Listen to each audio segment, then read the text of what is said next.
Good afternoon all. నా పేరు దోనేపూడి మౌనిక. నేను బ్రాహ్మణకోడూరు నుంచి వచ్చాను. మాదొక మధ్యతరగతి కుటుంబం. మేము ముగ్గురు ఆడపిల్లలం. నేనే మొదటి ఆడపిల్లని. కొన్ని కారణాల వల్ల నేను ఇంటర్ వరకే చదువు మధ్యలోనే ఆపేయాల్సి వచ్చింది. చదువు ఆపేసినప్పుడైతే ఏం లేదులే, కానీ చదువు ఆపేసిన కొన్నాళ్ళ తర్వాత బయట సమాజం అనే మాటలకి అరే ఏంటి ఇలా నేను ఆపేశాను, నాతో ఉన్న వాళ్ళు అందరూ చదువుకున్నారు, మంచిగా ఉద్యోగాలు చేస్తున్నారు, నాకు ఉద్యోగం చేయాలనిపించింది. ఉద్యోగం చేద్దామని వెళ్తే కంప్యూటర్ స్కిల్స్ ఉన్నాయా, డిగ్రీ ఉందా, ఇంగ్లీష్ ఏమన్నా మాట్లాడతామని ఎక్కడికి వెళ్ళినా అదే అడిగేవాళ్ళు. అరే నేనేం చదువుకోలేకపోయానే, నాకేం కంప్యూటర్ స్కిల్స్ లేవే అని చెప్పి ఎప్పుడు బాధపడతా ఉండేదాన్ని. అలా బాధపడతానే ఉండాలన్న లైఫ్ ఇంతేనా అనుకునేదాన్ని. కానీ ఒక రోజు అనౌన్స్మెంట్ చేశారు, ఇలా 3 months కోచింగ్ ఇచ్చి మీకు జాబ్స్ ఇస్తారని చెప్పి. సరే ఇంటి దగ్గర ఉంటున్నాం కదా, ఖాళీగానే ట్రై చేద్దామని చెప్పి వచ్చాను ఇక్కడికి. 50-50 ఛాన్సెస్తోనే వచ్చాం. వన్స్ ఇక్కడ క్లాసులు స్టార్ట్ చేసిన తర్వాత జీడీఏ డ్యూటీ గురించి చాలా బాగా చెప్పారు, జనరల్ డ్యూటీ గురించి చాలా బాగా చెప్పారు.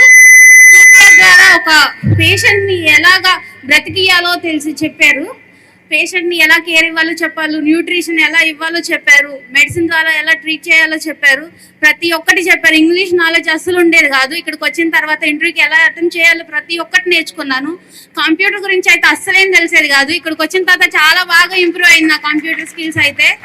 ఇక్కడికి వచ్చి కోచింగ్ తీసుకుంటే నాకు ఒక అదృష్టం లాగా ఉంది చాలా. నిజంగా నాకు మణిపాల్ హాస్పిటల్లో వచ్చింది జాబ్ అయితే, అది కూడా మంచి శాలరీ. నేను శాలరీ అయితే ఎక్స్పెక్ట్ చేయలేదు అసలు.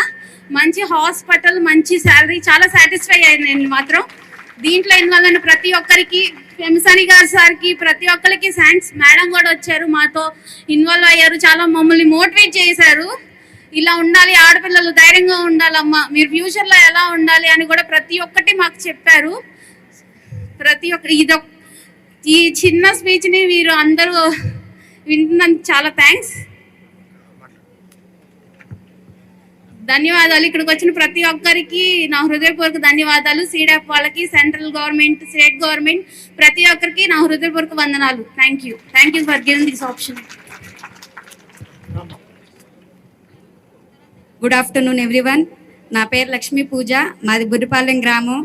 బురిపాలెం నుంచి ఫస్ట్ వచ్చి నేను ఇక్కడికి.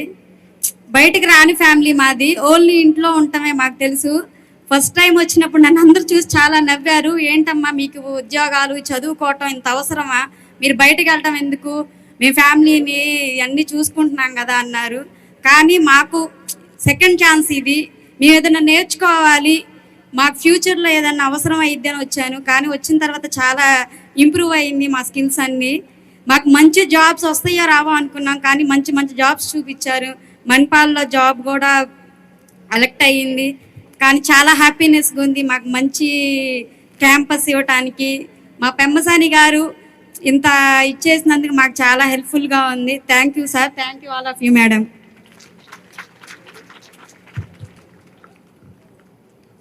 Good afternoon to one and all. My name is Sweeta. I came from Valiveru. First నేను డిగ్రీ కంప్లీట్ చేసుకొని ఇంట్లోనే ఉన్నాను. ఆ తర్వాత జాబ్ సర్చింగ్ కోసం చాలా చోట వెయిట్ చేశాను. వెయిట్ చేస్తూ ఉండగా నాకు ఈ అవకాశం దొరికింది. ఆ తర్వాత ఇక్కడికి రావాలి, 3 months ఉండాలి అంటే ఇంట్లో వాళ్ళని ఒప్పించుకొని, ఇంట్లో వాళ్ళ ఫ్యామిలీ ఇష్యూస్ వల్ల నేను హాస్టల్లో జాయిన్ అవ్వడం జరిగింది. హాస్టల్ అంటే నేను ఎప్పుడూ లేను. సరే ఓకే ఉందాం, ఎలా ఉంటుందో చూద్దాం, బాగుంటుందా. గవర్నమెంట్ హాస్టల్ అంటే ఫస్ట్ ఎవరికైనా ఎలా ఉంటుందో, ఫుడ్ ఎలా ఉంటుందో, అకామిడేషన్ ఎలా ఉంటుందో అనే ఒక భయం అనేది ఉంటుంది. కానీ ఇక్కడికి వచ్చి జాయిన్ అయ్యాక నాకు ఆ భయం పోయింది. ఇక్కడ అంబియన్స్ కానీ మొత్తం చాలా క్లియర్గా, నీట్గా, బ్యూటిఫుల్గా ఉంది. ఆ తర్వాత క్లాసెస్ విషయానికి వస్తే ఇక్కడ మేడమ్స్ టీచ్ చేసే విషయాన్ని బట్టి మేము చాలా మా నాలెడ్జ్ ఇంప్రూవ్ చేసుకోగలిగాము. మా ఫియర్ పోయింది, స్టేజ్ ఫియర్ అనేది కానీ, ఇంటర్వ్యూస్కి ఎలా అటెండ్ అవ్వాలనేది ఇంగ్లీష్ వల్ల మేము అటెండ్ చేసుకోగలిగాము. అలాగే కంప్యూటర్ స్కిల్స్ కూడా గెయిన్ చేసుకోగలిగాము. ఈ అవకాశాన్ని ఇచ్చిన స్టేట్ గవర్నమెంట్కి కానీ, సెంట్రల్ గవర్నమెంట్కి కానీ, ఎంపీ సార్కి కానీ, ఇక్కడ వేదికను అలంకరించిన పెద్దలందరికీ నా నమస్కారాలు.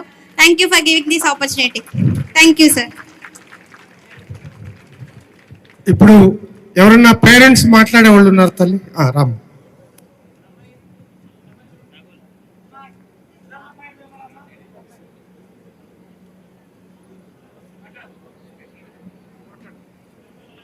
ఫస్ట్ అండి, ఇక్కడ ఈ వేదిక మీదకి విచ్చేసిన అందరికీ హృదయపూర్వక వందనాలండి.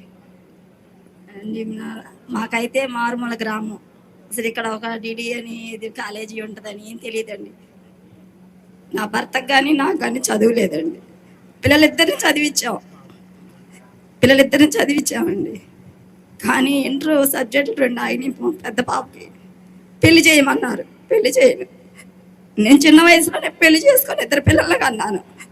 మా పిల్లలకి అలాంటి కష్టాలు ఉండకూడదని చెప్పి నేను ఎవరిని అడిగినా కూడా ఏ సాయం చేయలే. కానీ సచివాలయంలో అనౌన్స్ చేస్తే ఇక్కడికి వచ్చి చూశాను. అమ్మ, కష్టమైన నిష్ఠూరమైన మీ కాళ్ళ మీద మీరు నిలబడాలంటే నువ్వు ఉండాలి, చదువుకోవాలి. చదివేనమ్మా, ఎవరు ఏ సాయం చేయరు, చదువుకుంటే అదే నీకు అన్ని అండగా ఉంటాయి అని మా అమ్మాయి ధైర్యం చేసి చెప్పాను. కానీ మా అమ్మాయికి కూడా పిరికిదండి.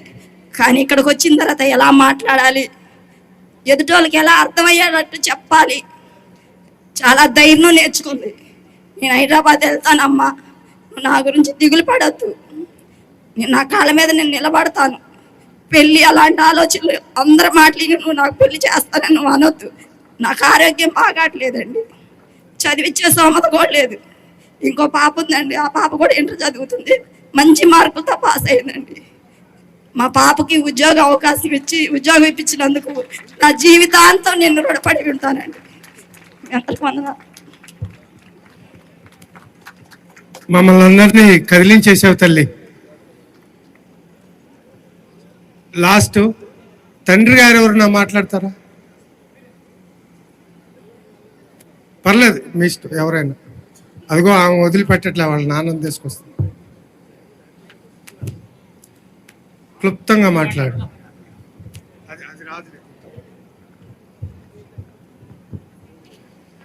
అందరికీ నమస్కారాలండి.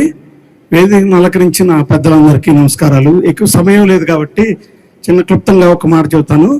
ఈ అవకాశాన్ని ప్రతి ఒక్కరూ వినియోగించుకోవాలి తల్లి. ఎందుకంటే ఇంత గొప్ప అవకాశం ఇచ్చారు మనకి. మీరు ప్రతి ఒక్కరు మోటివేషన్ అయ్యారు. మా పాప మైక్రోబయాలజీ చదివింది సార్. ఇంతవరకు మరి జాబ్ ఆపర్చునిటీస్ ఏమీ లేవు, కానీ ఇంత గొప్ప అవకాశం వచ్చింది. మా జాబు వచ్చిందనగానే మాకు సంతోషం అనిపించింది. ఎందుకంటే వాళ్ళ భవిష్యత్తులో వాళ్ళ కాళ్ళ మీద వాళ్ళు నిలబడగలరు. తర్వాత వచ్చే హస్బెండ్ ఎలాంటి వారు ఉంటారో తెలియదు, కానీ బిడ్డలు వీళ్ళ భవిష్యత్తు మీద వీళ్ళ కాళ్ళ మీద వీళ్ళు నిలబడగలరు అనే ఒక ధైర్యం ఉంది. ఈక్వాలిటీ, ఇప్పుడు స్త్రీ పురుషులు వేరు కాదండి, అందరూ ఈక్వాలిటీ, సమానం హక్కు. ఆ హక్కును మీరు సంపాదించుకున్నారు. దాన్ని బట్టి చాలా స్టేట్ గవర్నమెంట్కి కానీ అలాగే మన సెంట్రల్ గవర్నమెంట్ సార్ వాళ్ళకి అందరికీ చాలా థ్యాంక్స్ అండి. మీకు ఎంతో రుణపడి ఉన్నాను సార్, బిడ్డలకి ఇంత సాయం చేసినందుకు. అందరికీ వందనాలండి.